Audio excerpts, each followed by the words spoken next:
Well, I was really fortunate to have a lot of amazing peers and professors. The content that we learned kind of just made my job come alive a little bit more. There were things that I didn't quite understand while I started work that after the program, I was able to make those connections. I always feel so proud to say that I've graduated from GRCC.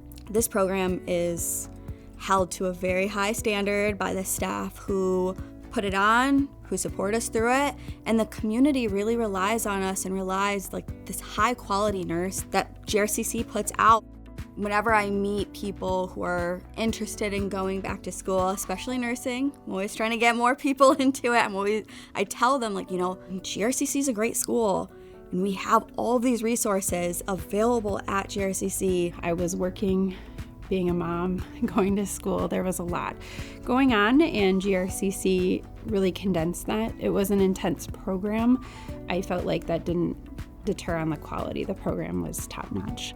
I had both of my parents pin me, and it was just this beautiful closing moment, probably the biggest achievement I've made so far. I was proud that my boys could see the work that I'd done come into fruition. They got to see Mom get a pin, and all the studying they watched me do at home, it came to light for them, and they were proud, and I was proud too, and I was excited to be there.